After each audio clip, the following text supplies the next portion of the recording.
A minha cordial saudação a todos vocês que agora me assistem, convido-os para mais um estudo da Palavra de Deus, mais uma revelação de Jesus Cristo sobre quem Ele é e o que Ele faz, dando continuidade aos nossos estudos das sextas-feiras do Evangelho de João.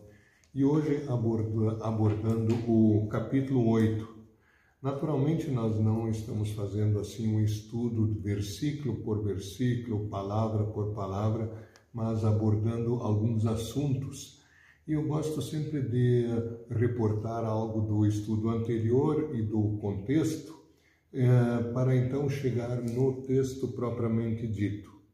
Por isso que eu digo mais uma vez nesse início, como eu tenho dito nos outros estudos, e também pedindo que o Espírito Santo nos abençoe, nós temos uma pergunta que não quer calar e que vai sendo respondida capítulo por capítulo através do apóstolo João, inspirado pelo Espírito Santo.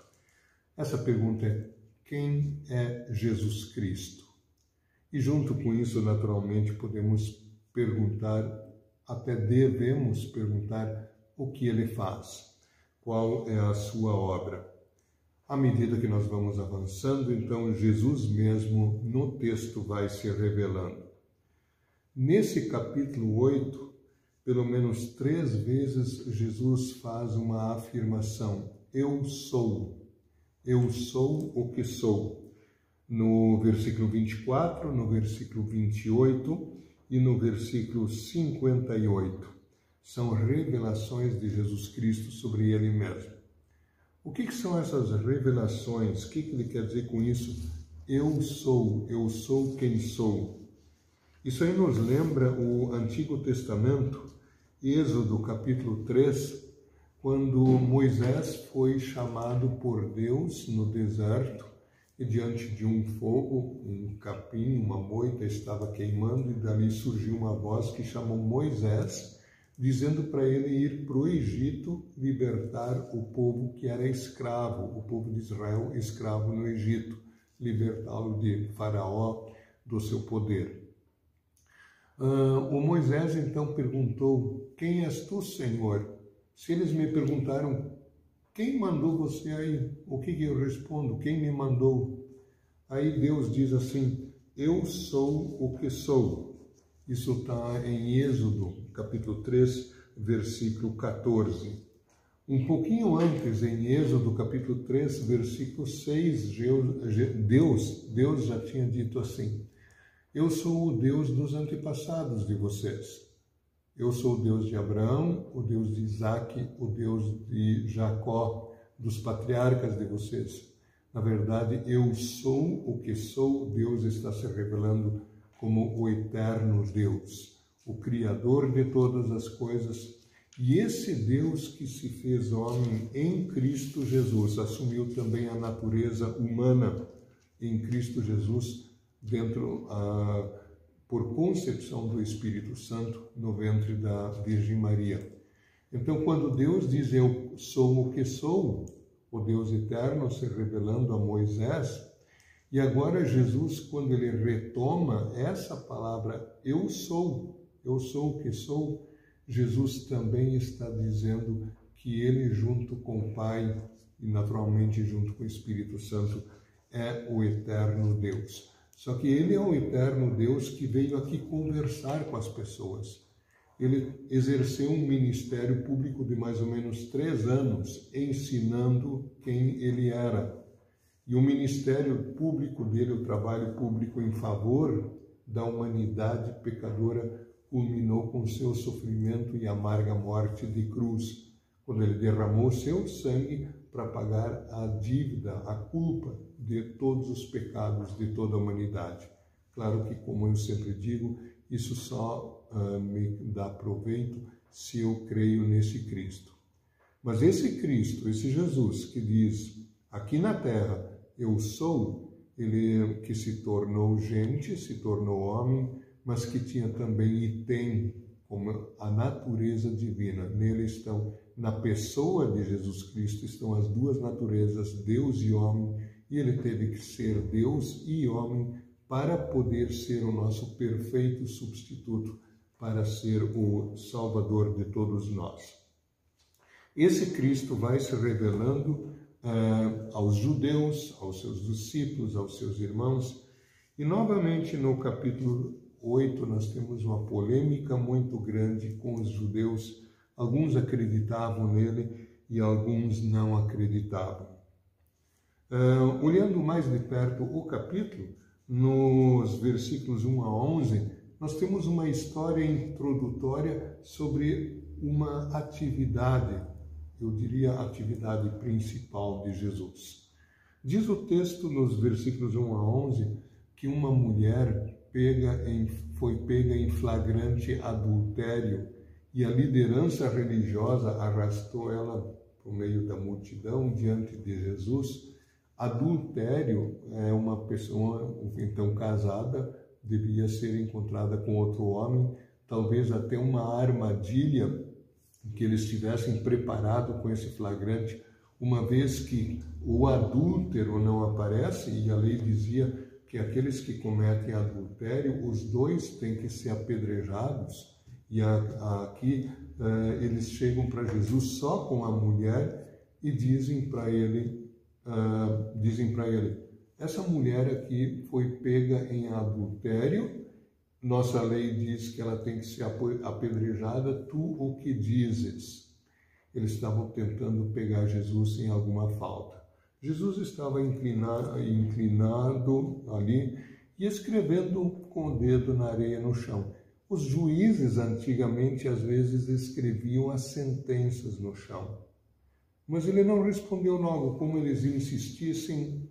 Bem no fim, Jesus olha para eles, a liderança religiosa, e diz: aquele que dentre vocês, no meio de vocês, aquele de vocês que está sem pecado, que atire a primeira pedra. Deve ter continuado a escrever. Começando pelos mais velhos, envergonhados, eles foram se retirando. Olha a consciência suja. Eles que estavam julgando outra pessoa foram acusados em sua consciência. Todos os acusadores se retiraram. E então Jesus diz para essa mulher: mulher, onde é que estão eles? Ninguém condenou você?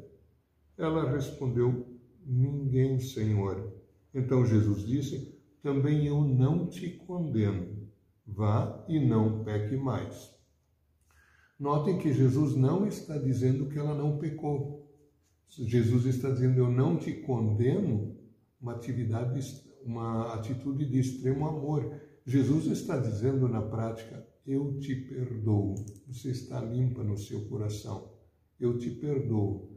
Agora, uma recomendação, um pedido: vá e não peque mais. Quer dizer, o adultério foi pecado.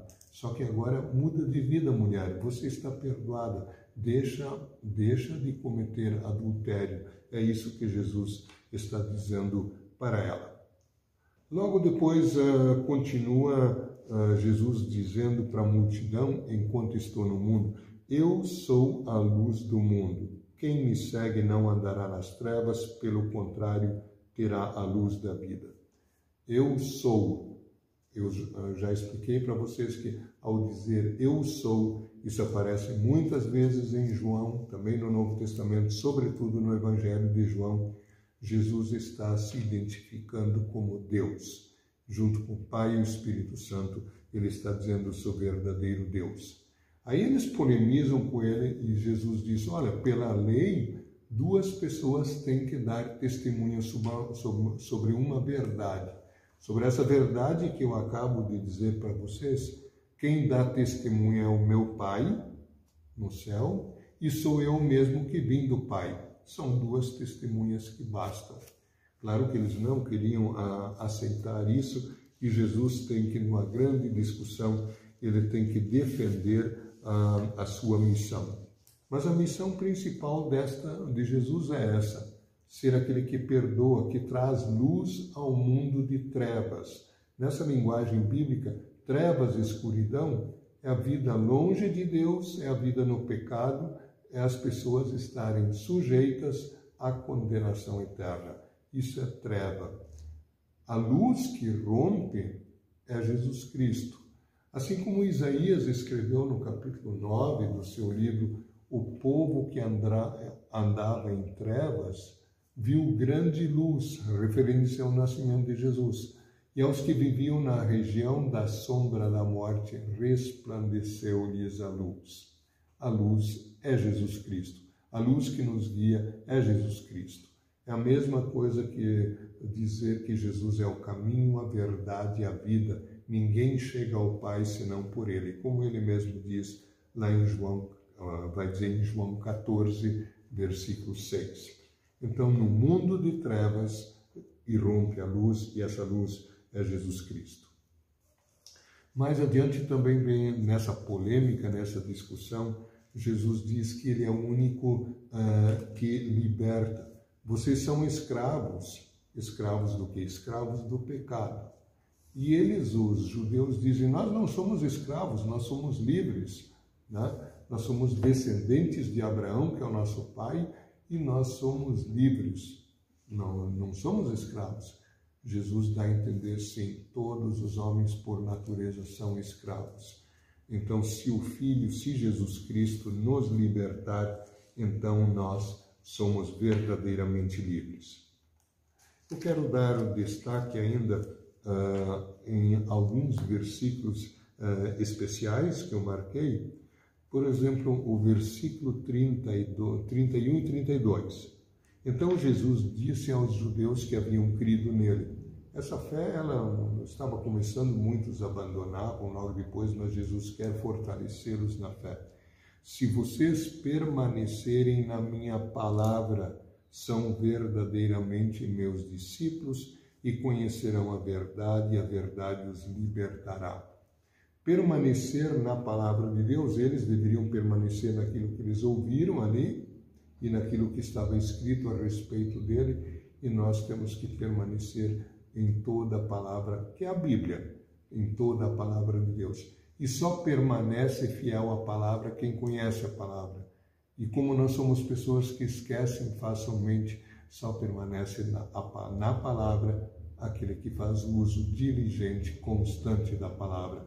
A palavra é a revelação de Jesus Cristo, né? Assim conhecerão a verdade. A verdade é dizer que Deus se revela a nós, né, através de Jesus, que é a luz do mundo, né? É a verdade, é a revelação de Deus.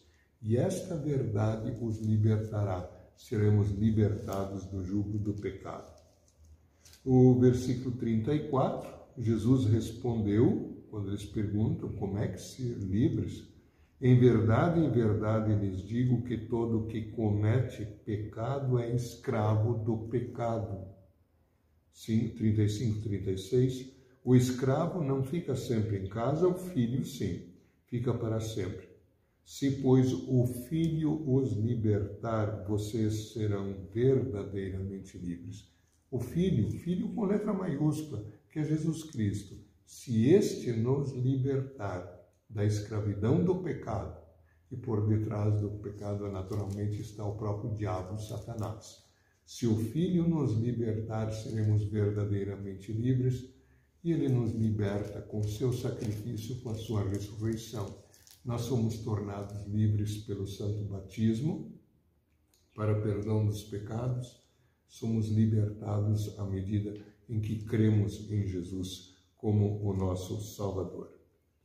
O versículo 36, portanto, 36 eu já li, agora vem uma polêmica com essa história deles dizerem se eles são filhos de Abraão. Jesus vai dar a entender que verdadeiros filhos de Abraão são filhos espirituais e não segundo a carne. Os da fé são filhos de Abraão, diz um outro texto da palavra de Deus. Então, a descendência de Abraão, segundo a carne, são os judeus, mas a descendência verdadeira, espiritual, são todos que creem, judeus ou não judeus. Descendentes de Abraão somos nós que cremos em Cristo Jesus.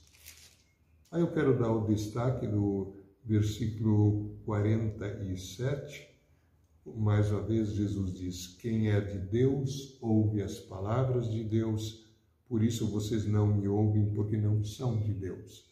Por um lado, é uma advertência para nós, é uma advertência e também uma orientação. Quem é de Deus ouve as palavras de Deus. E mais uma vez, o versículo 58, mais uma vez uma citação: eu sou, quando Jesus diz: antes de Abraão existir, vocês dizem que é o pai dele, eu sou mais importante. Antes de Abraão existir, eu sou. E aí diz o texto, então, 59, o último versículo: eles pegaram pedras para atirar nele, mas Jesus se ocultou e saiu do templo. Queridas irmãs, queridos irmãos que estiveram conosco nesta noite, lembremos disso.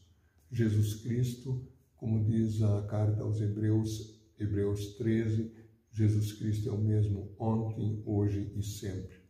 Se Deus é o eterno Deus, Deus é eu sou o que sou.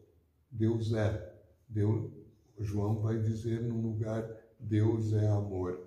Se Deus se fez gente no Filho Jesus Cristo, o Filho tem a autoridade do Pai para dizer: eu e o Pai somos um. Quando ele diz no outro lugar: eu sou o que sou.